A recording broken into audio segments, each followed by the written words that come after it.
Hello everyone. आज हम पढ़ने जा रहे हैं एरे इन सी। चलिए देखते हैं।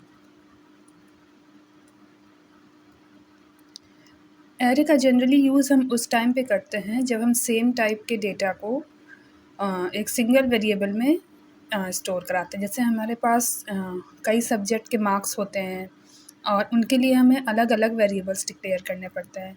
हमारे पास बहुत सारे स्टूडेंट होते हैं। अब हम सारे स्टूडेंट के लिए अलग अलग सब्जेक्ट के वेरिएबल्स डिक्लेयर करेंगे तो हमारा कोड बहुत ज़्यादा लेंदी हो जाएगा। इसलिए हम उस टाइम पे एरे का यूज़ करते हैं जो कि सेम टाइप के डेटा को स्टोर करता है। चलिए देखते हैं डेफिनेशन में क्या लिखा है। An array in C is a collection of elements of same data type. जो हमारा एरे सी में होता है वो कलेक्शन ऑफ एलिमेंट्स होता है सेम डेटा टाइप के। Arrays are use to store multiple values in a single variable. Array का हम यूज़ करते हैं स्टोर करने के लिए मल्टीपल वैल्यूज़ एक सिंगल वेरिएबल में, जबकि instead of declaring separate variable for each value, ना कि हम सब वैल्यू के लिए अलग अलग वेरिएबल डिक्लेयर करके। To create an array, define data type like int and specify the name of the array followed by square bracket. हमें जब array डिक्लेयर करने के पहले हमें उसका डेटा टाइप लिखना होता है int, और फिर हम लिखते हैं array और स्क्वायर ब्रेसेस। जैसे यहाँ पे एग्जांपल में जैसे लिखा हुआ है इंटीजर, ये हमारा array का नेम है और फिर ये स्क्वायर ब्रैकेट के अंदर हमारे एरेज है। यहाँ लिखा है to insert values to it use a comma separated list inside curly braces and make sure all values are of the same data types. हमें वैल्यूज़ को स्टोर करने के लिए दो स्क्वायर ब्रैकेट लगाते हैं हम और सारे वैल्यूज़ को कॉमा से सेपरेट करते हैं, जैसे कि इस एग्जांपल में हुआ है। जैसे 5 के बाद कॉमा, देन 34, देन 23 और हर वैल्यू के बीच में कॉमा है। चलिए नेक्स्ट देखते हैं। Access the element of the array. हम इन सारे एलिमेंट्स को कैसे एक्सेस कर सकते हैं वन बाई वन।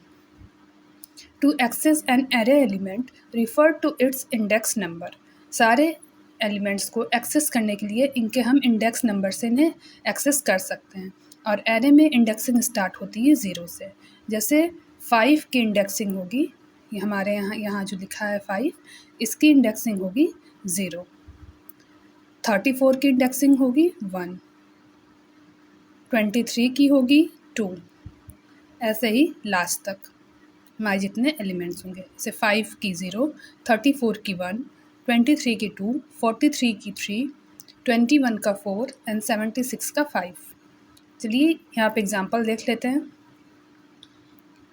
इंट नम 5, 34, यही हमारा ऊपर वाला एरे है, हमें प्रिंट कराना है नम 0, मतलब 0 इंडेक्स पे जो वैल्यू है वो हमें प्रिंट करानी है।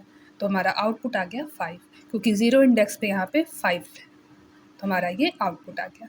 चलिए नेक्स्ट स्लाइड देखते हैं। Change N array element. हम एक पर्टिकुलर इंडेक्स पे कैसे एरे के एलिमेंट्स को चेंज कर सकते हैं। To change the value of a specific element refer to the index number. हम किसी पर्टिकुलर इंडेक्स पे जाके उसकी वैल्यू चेंज कर सकते हैं। जैसे यहाँ एग्जांपल लिखा है इंट माई नंबर्स। यहाँ पे एक एरे डिक्लेयर हुआ है माई नंबर्स, जिसमें वैल्यू स्टोर्ड है 25, 50, 75 एंड 100।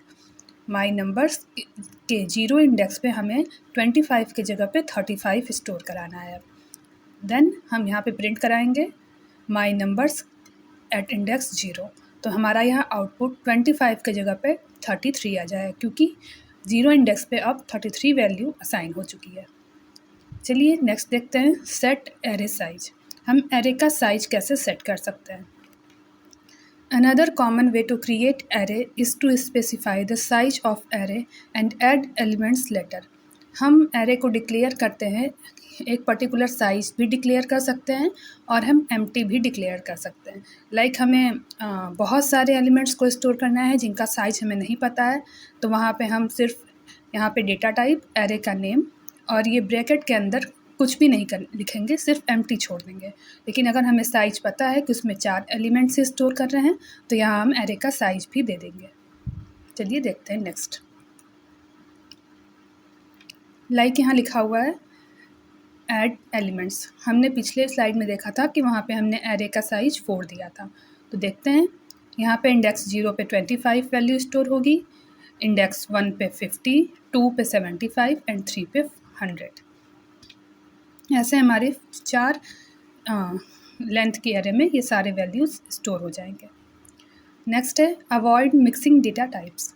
लाइक हम एरे में हमने पहले ही बताया था कि सेम टाइप के डेटा स्टोर करते हैं। हम इस केस में मिक्स टाइप डेटा टाइप्स के वैल्यू को स्टोर नहीं करते हैं। ये यहाँ लिखा हुआ है, it is important to note that all elements in an array must be of the same data types. This means you cannot mix different types of value like integers and floating point in the same array. वहीं हमने बताया कि हम एक array में सिर्फ same type के value को ही स्टोर कर सकते हैं। जैसे कि यहाँ पे लिखा हुआ है 3.14, ये फ्लोटिंग पॉइंट वैल्यू है, 5.99 ये भी फ्लोटिंग पॉइंट है, और बाकी सारे वैल्यूज़ इंटीजर हैं।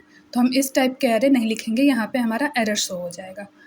तो हमें इस मिस्टेक को अवॉइड करना है, हम सिर्फ एक ही टाइप के वैल्यू को स्टोर करेंगे। अगर हम फ्लोटिंग वैल्यू स्टोर कर रहे हैं तो सिर्फ फ्लोटिंग वैल्यू ही स्टोर करेंगे, अगर इंटीजर कर रहे हैं तो इंटीजर करेंगे, या फिर स्ट्रिंग कर रहे हैं तो स्ट्रिंग ही करेंगे। आज के लिए इतना ही, चलिए आगे देखेंगे नेक्स्ट वीडियो में।